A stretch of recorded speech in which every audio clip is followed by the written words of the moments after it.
Cu cea mai mare siguranță, trupul nesuflețit al lui Vlad Țepeș nu a ajuns în afara țării. Cel mult capul său, la Stambul. Cam asta ar fi în mod normal tot episodul de astăzi. La cât de stupidă este știrea că trupul lui Vlad se află în Italia. Dar haideți să spunem totuși povestea uneia dintre cele mai mari gogomănii despre istoria medievală românească. Cine a inventat-o? Cum? Și de ce? Vom explora incompetența extremă, universități de doi bani, fabrici de diplome și minciuni pe față și conștiente. Toate acestea în numele banului. Iar pe margine, o mulțime de neștiutori, naivi cu complexe de inferioritate față de istoria și cultura occidentală, unii cu pretenții pseudo-patriotice care nu au nicio problemă să accepte afirmațiile unor străini că moarele lor erou Țepeș și-ar fi trădat oștenii în ultima bătălie.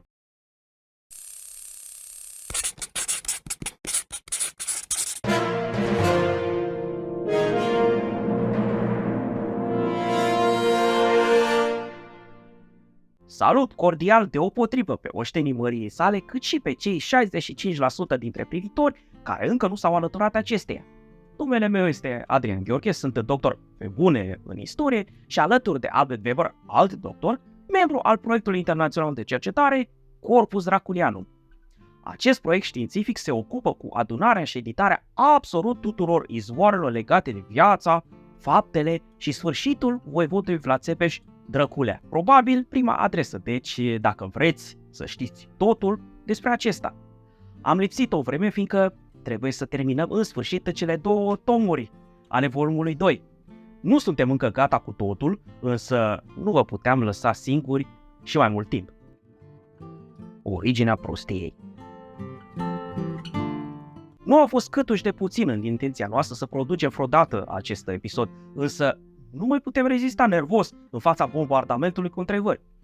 Ele sunt legitime, de vreme ce știrea pe care se bazează s-a răspândit ca o tumoare pe tot internetul. Ca istorici responsabili, trebuie să luăm atitudine, fie și numai fiindcă pierdem puncte IQ de fiecare dată când ni se reamintește că această știre există. Puneți-vă deci centurile de siguranță, fiindcă vom lucra cu buldozerele cele mari și puternice de mână.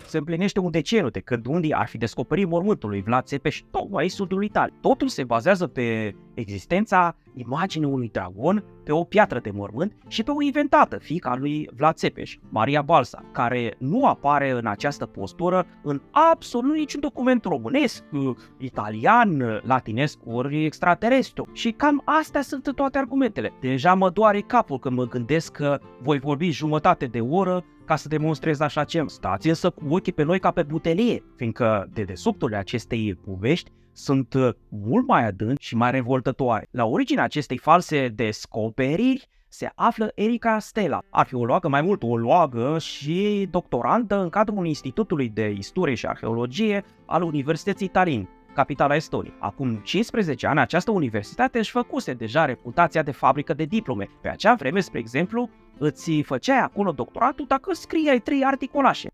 Vai nou, că ne-am pierdut timpul scriind cărți. În complexul monumental Santa Maria la Nova, din centrul orașului Napoli, Stella a identificat o piatră funerară cu un dragon flancat de ansambluri de sfinși. Argumentarea dânsei este la fel de complexă ca a studenților care nu au reușit să termine nici măcar Universitatea de la Crăcănații din deal. Dragonul ar însemna Dracula, iar sfinșii, orașul Teba, Thebes în engleză, Tepes în egipteană. Thebes, Tepes, Țepeș, logic, nu? Ce să-i faci dacă ăștia în evul mediu italian nu foloseau diacriticele inventate în secolul XIX pentru limba română modernă? Prin urmare, pe piatra de mormânt ar fi codat, scos deci, numele voievodului muntean, ignorat de sute de istorici și epigrafi cu experiență și așteptând să fie descifrat la o aruncătură de privire de cineva care nu știe română, nu este specializat în istoria românilor, ori măcar cea barbarică, nu are cunoștință de cercetare despre Vlad Țepeș și nu a citit mai mult decât câteva romane cu vampiri. Să dea greutatea afirmațiilor sale, Stella l-a chemat în ajutor pe un specialist mai bazat decât ea, anume pe avocatul italian Raffaele Glini. Glini, care nu are absolut nicio calificare științifică în domeniul istoriei, se făcuse deja remarcat de câțiva ani printr-o campanie media de convingere a publicului că Vlad Țepeș ar fi înmormântat în catedrala orașului Acerența, la vreo 200 de kilometri de Napoli. Argumentul său de bază ajunge tocmai până la genunchiul broaștei, a doctorandei Stella, o frescă cu un dragoi. Tot acolo, reputatul pseudo-specialist a mai identificat un nou portret al lui Țepeș. Argumentul este profund de această dată. Individul portretizat are dinți de vampir, remarcați asemănarea izbitoare cu portretele cunoscute ale lui Vlad Țepeș. Eu mai degrabă cred totuși că aceasta este dovada că respectiva catedrală a fost construită de extraterestri, cel din imagine fiind chiar comandantul lor. Da, cine mă bagă pe mine în seamă. Dar ați auzit bine, Glini încă nu știe să facă diferența între voivodul istoric și vampirul din mitologia occidentală. Surprinzător, ce surpriză, campania lui Glini a eșuat, deși a produs un episod în serialul italian Mistero în 2012 cu încercarea de a vinde catedrala Acerența ca loc de veci al lui Vlad Țepeș. Apropo, serialul Mistero este versiunea italiană a documentarelor de tip Ancient Aliens, care chinuie de decenii neuronii creierilor funcționale. În episodul cu pricina și-a făcut apariția și fiica lui Țepeș, Maria Balsa, descendentă din marea familie Balșa de conducătorii albanezi locali și rudă cu cerebrul Skanderbeg. Această femeie este într-adevăr atestată documentar, însă nu are nici cea mai mică legătură cu spațiul românesc și cu românii, nici măcar cu cei răpiți de extraterestri. Deși născută în ultimii ani ai lui Țepeș, Stella și Glini susțin că Maria l-ar fi răscumpărat cumva pe presupusul ei tată din captivitatea otomană. Da, ați auzit bine, Țepeș nu a murit în iarna lui 1476, apărându-și tronul și capitala, ci s-ar fi predat, lăsându-i pe cei aproape 200 de moldoveni despre care știm sigur că l-apărau, să moară ca fraierii. Cum desigur era de așteptat, sultanul Mehmed Cuceritorul l-a iertat pe Țepeș că în iarna lui 1462 i-a creat o mulțime de pagube pe hotarul nordic al Imperiului, iar în vară a încercat chiar să ia gâtul prin atacuri temerare de noapte în chiar tabăra sa militară. Ajuns la Napoli, Țepeș ar mai fi trăit acolo niște ani împreună cu familia, în deplin anonimat, desigur, undercover, fiindcă nu apare în absolut niciun document. În ciuda faimei sale, neputând vinde descoperirea de la Acerența, Glini a găsit teren mănos în Napoli și cu ajutorul doctorandei Stella l-a mormântat acolo pe voievod, conte, fiindcă ei nu știu că titlul lui Vlad era cel de voievod, care este superior celui de conte. Dar cum a avut succes de această dată? Avem aici un complex de factori politici și sociali. Politica locală falimentară, industria turismului, dar și societatea Mihai Viteazul din Ploiești. Pe atunci, Napoli se confrunta cu grave probleme economice și cu tensiuni pe măsură. Mafia care controla industria gunoaielor amenința practic principala sursă locală de venit, turismul. În dorința lor de a atrage bani, autoritățile napoletane erau mult mai permeabile la soluții pragmatice. În această horă a minciunii a intrat regret și Biserica Ortodoxă Română din Italia, împreună cu sora ei catolică, care nu și-au văzut de menirea lor de păstori și au deschis urechile la behăitul oilor negre din turmă. Banul e ochiul. În ciuda oricăror dovezi istorice, povestea despre această descoperire a ajuns rapid în media, unde lipsa celui mai elementar simț critic și mai ales foamete senzațional a exploatat-o la maxim. Vocile cercetătorilor serioși au fost desigur ignorate, fiindcă după ce că ăștia ca mine nu aduc bani, mai stau și în calea unui proiect de stoarcere de uroi a turiștilor naivi. În fond, politicienii scriu istoria, nu istorici. Societatea Mihai Viteazul din Ploiești, condusă de un politician desigur, care înțelege să contribuie la educarea publicului prin instalarea unei mulțime de busturi de domnitori pe România, nu a ratat ocazia și a convins Biserica Catolică să accepte bustul lui Țepeș lângă mormânt. Bust turnat pe banii societății. Într-o ceremonie la care a participat și preotul ortodox local și primarul Acerenței, care încă mai spera să murgă și el această vacă pe ultima 100 de metri, a fost aranjată și o instalație educațională. Orașul Napoli și agențiile de turism fac reclamă mormântului, pe care îl puteți vedea dacă plătiți 6,5 euro. Pentru context, trebuie să vă mai spun că din anii 2000, Italia a devenit centrul minciunilor și neserozităților despre Vlad Țepeș. Amintim aici două fapte de glorie eternă. 1. Descoperirea la Florența unui portret al lui Vlad Țepeș. Știați că de fapt era blond, pictat, înainte ca cineva în Occident măcar să fie auzit de el. Și 2. Analiza unor chimiști italieni care susțin că Țepeș plângea cu lacrimi de sânge pe documentele produse în cancelarea sa, deși nu era ciobănașul ortoman din balada Miorița. Cauza e simplă. Dracula este privit ca un accelerator pentru turismul regional. Vedem asta și în România, însă dimensiunea în Italia, cea mai turistică țară din lume, întrece orice limite. Pe lângă celebra pizza napoletană, Napoli este acum locul și pentru cel mai cunoscut personaj medieval, Dracula. Al cui este de fapt mormântul? Am început acest episod afirmând că acesta nici nu trebuia făcut, fiindcă nu există loc de vreo discuție. Spuneam asta fiindcă piatra de mormânt din Napoli ne spune clar când și cine este mormântat acolo. Este vorba de Matteo Ferillo, conte de Muso și dascăl al regelui Neapolului Alfonso al II de Aragon. Mai mult decât atât, cunoaștem detaliat istoria lui și a familiei lui. Una de vază, Maria Balsa în italiană, Balsa în slavă și albaneză, presupusă fiica lui Țepeș, a fost nora lui Matteo Ferillo. Născută în 1473, ea a ajuns în Napoli în jurul anului 1480, iar între anii 1485 și 1489 s-a căsătorit cu fiul lui Matteo, Giacomo Alfonso Ferillo. Maria a murit în 1559 și se odihnește împreună cu Giacomo în cripta catedralei din Acerența. Mai mult decât atât, știm chiar și ce meșter a executat frumoasa piatră de mormânt a lui Matteo Ferillo, Jacopo della Pilla, un milanez activ în Napoli până prin 1502. Acesta a mai ascultat, între altele, și monumentala piatră tombală a episcopului Nicola Pescicelli din catedrala din Salerno în 1471. Îți stă mintea în loc, iar neuronii încep să se sinucidă de frustrare când vezi cum unii neagă evidența aflată în fața propriilor ochi, scrisă cu litere de șchioapă. E ca și cum dumneavoastră v-ați plimba prin cimitir, ați vedea mormântul lui Xulescu mort în 1942 și a zice: No!